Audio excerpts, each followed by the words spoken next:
Magandang tanghali po sa ating lahat. Brother Sunny po dito po sa The Boys Vlog.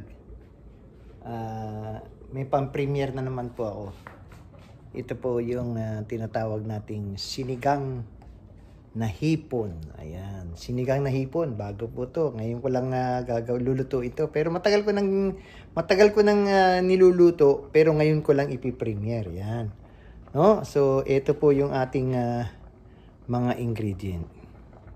So, meron tayong, wala kasi kaming kangkong, kaya ito po ay spinach namin.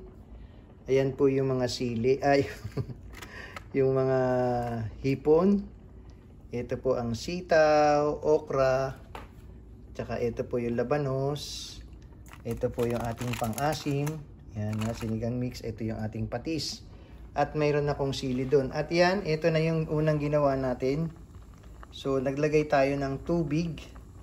Tapos sibuyas at kamatis, pinakuluan na natin. Ayan, ha. Pagka medyo malambot na yung dalawa, nilagay na rin natin yung pala yung gabi. Nandiyan na rin po yung gabi at pinakukulo na natin. Ha? Sige, makikita natin kung malambot na yung gabi. Pag malambot na yung gabi, ayan, medyo malambot na. Konti-konti pa. Yan, idudurugin natin yung gabi para mas masarap, no? Okay? So, yan po yung ating menu for today. Yan. So, maya-maya po at tutuloy. Ay, nakalimutan ko yung sili. Papakita ko yung sili mamaya-maya na konti, ha? So, ito po yung sili. Sili! Pinutol pa yung carrot county niyan kasi nilagay sa ibang ulam. So yan, medyo malambot na yung yung gabi. Durugin natin para mas maganda, no? Mas maganda siya. Mas magandang durug daw yung gabi. Yan, dinudurog ko na po yung gabi para mas masarap po yung sabaw. Lasang lasa talaga siya, no? Tapos ang ginagawa ko dito po, no? Kanya-kanya po tayong style, no? Ang ginagawa ko po dito, pagka ako'y nagluluto ng sinigang, nilalagyan ko na po kagad ng kalahating paasim, no? Yan, kalahating paasim para po umasim na. Pwede na tikman mamaya-maya pantanghalian ko. Kahit wala pa yung laman. Bahala na mamaya kung anong gagawin, no? Tapos lalagyan na rin natin ng konting patis. Yan, konti lang kasi lalagyan pa natin ng Knorr cube yan, no? Lalagyan natin ng Knorr cube. Okay? Hanapin na natin yung Knorr cube para mas malasa, no? So, ito po yung Knorr cubes. Ayan. Ito po yung isang Knorr cubes. Isa lang lalagay natin. Tama na po yun. Ha? Okay, sige, lagay na natin yung Knorr cubes para lumasa na siya, no? Pwede na kahit sabaw lang, pwede na pang ulam. Alam nyo ba sa Chowking? Chowking ba yun? Ay, hindi pala. Meron kaming nakainan. Meron silang soup. Ang soup nila, nilagyan lang ng walang kalasa-lasa. Nilagyan lang ng Knorr cubes. Hindi man lang nilagyan ng ibang panlasa. Hindi man lang nilagyan ng kamat. Basta Knorr cubes lang. Wala nang iba.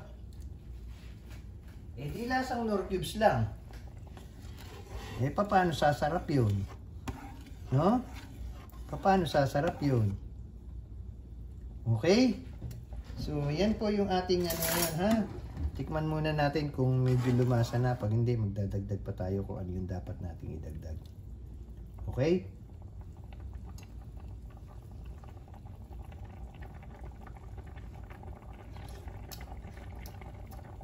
Wow! Sarap! Mamaya uulamin ko na yan. Mamaya uulamin ko na yan. Ayan. Dito nga pala sa labanos, no? Natutunan ko po sa aking may bahay, yung labanos po, ang ginagawa namin dito sa labanos, bago isa lang, nilalagyan po namin ito yung labanos, nilalagyan namin ng asin, minamasahe sa asin. No? Kasi po yung labanos medyo may pait ng konti yan eh. So nilalagyan po namin ng asin. Yan. Tapos, mamasahin namin. No? Ganun lang po yan, ganun lang. Lalagyan natin ng konting tubig.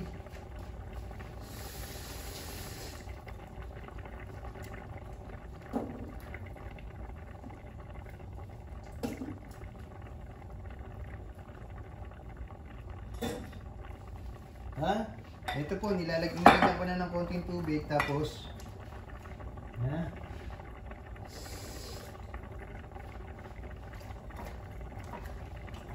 Para mawala lang yung konting lasa niya. So, ganito po yun, no? Ganito. Ano? Mas maganda rin po dito sa sabaw kung gusto nyo po, pag kayo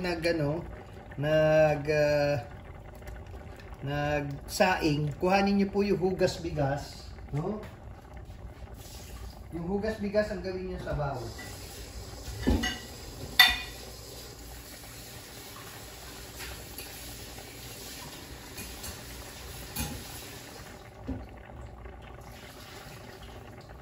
No? Yung hugas bigas ang gawin yung sabaw, mas masarap po yun. No? Yan, lagay na natin tong para lumambot. Saglit lang naman yan. Saglit lang iluto kasi ang ang mga sinigang. No, pagka nalagay niyo na yung mga yan, pwede na yan. Maya-maya na konti.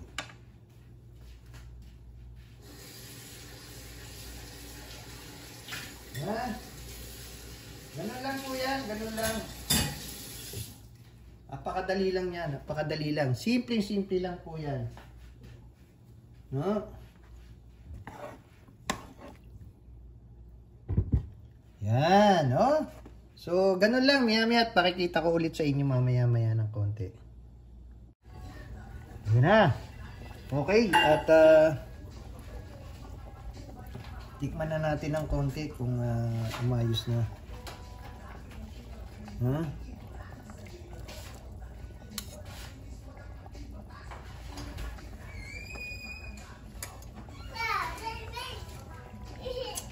Uy. Lagyan natin ng konting patis.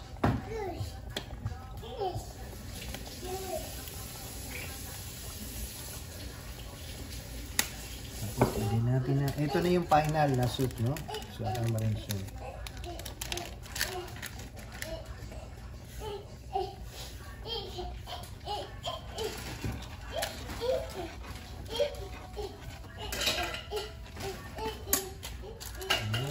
Ready na to.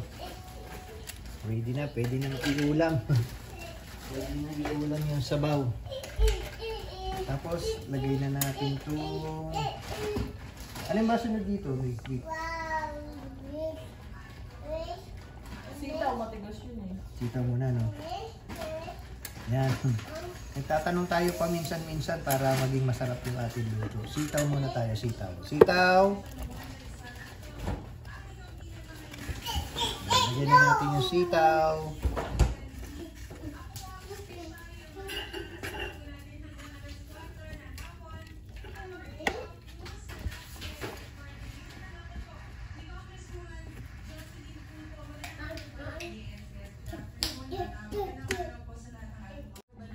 Ayan. Oh, ayos na, no?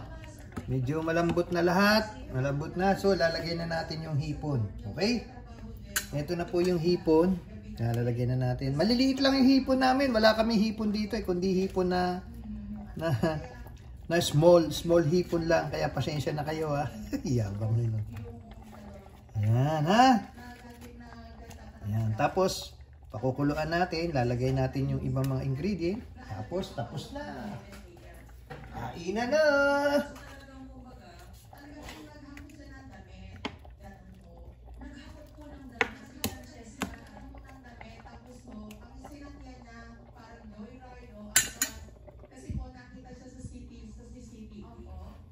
Okay. Yan, ilagay na natin yung hipon, ano? Yan, medyo titingnan-tingnan lang natin ng konti pagka medyo okay na. Lalagay na natin tong okra. Ito na yung okra. Yan na.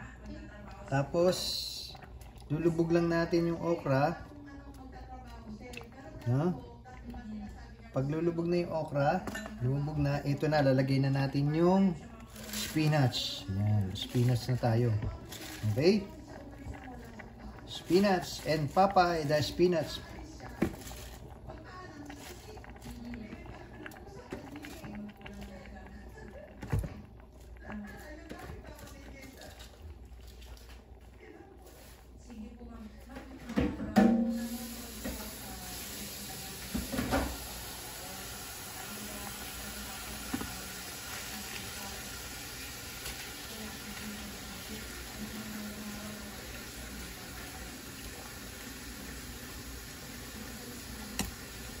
Okay.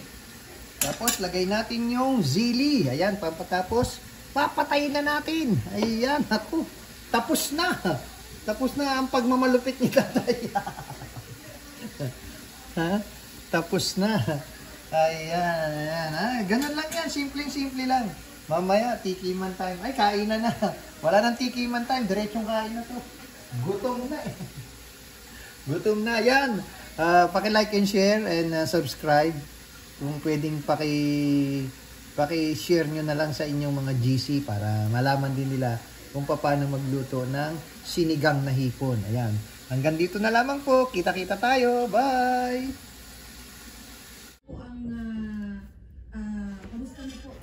Yan. Ako. Eto na. Tikim. Kainan time. Hindi na tikiman time to. Kainan time na. Hindi na tikiman. Gutom na. Tanghalian na eh. Pati hapunan kasama na to. Ha? Oh, sarap. And ano po ang kalagayan ng inyong asawa base po sa inyong pag-uusap?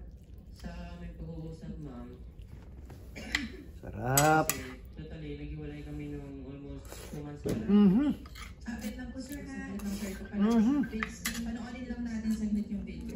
Sarap. Ay, sound. Sitaw.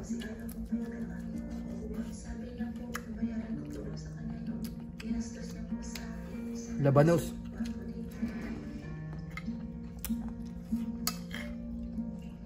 Kanin at sabaw. Mga nanonood. Sarap. Ayun po. Okay, so nakita naman natin. Yan na po yung ating kainan time. Hindi na tikiman. Base sa kanyang kwento ay isang beses lamang siyang pinapakain. Isang araw na kanyang araw. Sir Ronald, sige po, ikwento niyo po kung ano ang kwento ng inyong misis sa inyo. Dati nga, ma'am, gusto ko lang mapag-uusap. Dahil hindi ko na rin po kaya, ma'am, na hindi nakikita ko kahit sabihin mo rin kami. Ma'am, may anak din kami kasi nagkakawakan ko yung mga bata din. Ito yung maliliit ko. Okra. Gusto ko makauwi lang pala siya. Ano bang ginagawa sa kanya ng amo niya, sir? Help us dito si Jason mismo. Ha? Dito lang po siya para makausap natin. Ma'am Jason? Yes po, ma'am. Yes, Ma'am Jason, magandang hapon. Ito na ang pinakamasarap, yung ulo. Magandang hapon din po sa inyo dyan. Ulo. Po si Atty. Pacruz, ma'am, ng ACT-CIS Party List at live po tayo ngayon sa Wanted sa radyo. Ma'am, nandito po ang kinakasama na si Sir Ronald at nakita din namin sa video kanina yung hirap po na inyong dinaranas dyan sa Saudi Arabia. Maaari niyo po bang sabihin sa amin, ma'am, kung ano po ang inyong karanasan dyan? Nung nagkasama po ako dito, ma'am, hindi naman po ganito yung amo ko po. Mabait po siya, pero ramdam ko rin po na iba yung ugali niya. Pero nung time na yun na sinabihan ako ng kasama ko na ingat po ako dahil hindi ko maganda yung ugali niya. Hindi po ako naniwala nun kasi gusto ko po malaman ako mismo makasaksi sa ugali niya po. Tapos nung umuwi na po ng Pinas yung kasama ko, sinabihan pa ako na ingat-ingat daw pa ako dito dahil hindi na maganda yung ugali ng amo namin dito. Sabi ko, sige po, te. Nagaraman ko rin yan pag wala ka na dito. Tapos sabi niya, tapos nung umuwi na nga po, doon ko po nakita na nung nakauwi na po yung kasama ko sa Pinas, yung mga gamit po na binigay ng kapatid ng amo niya, kinuha niya po lahat. Kinuha niya po lahat. Yung kasama ko ng mga gamit, kinuha niya po lahat ng gamit na binigay ng kapatid niya. Tablet na binigay ng kaibigan. Sarap-sarap naman. Po. kinuha niya rin po. Kamay na natin. Pero Ma'am Jaisal, sinasaktan po ba kayo physically ng inyong amo dyan? Kinamay na. Ayun po ma'am, nung nagising po, nung late po ako nang nagising po, galit na galit po sa akin ma'am. Tapos nung nagluto ako ng ano ba yung pangbaon sa school ng anak niya. Pagkatapos nun ma'am, binato sa akin ng tupperware po. Tapos yung pagkain na nuggets pa yun, tsaka yung potato na niluto ko po. So binabatuhan niya ng gamit. Bukod po sa pambabato ng gamit sa inyo, ma'am, ano pa po ang ginagawa ng employer niya sa inyo? Sige. Siguro po ako ma'am, hinayaan mo na lang po, hindi ko na lang po siya pinapansin. Oo lang po ako ng oo. Pagkalit po, yun lang po, makakain po ako. Hindi po. So isang beses sa isang araw. Ganyan na lang po. Tama na yun. Salamat po.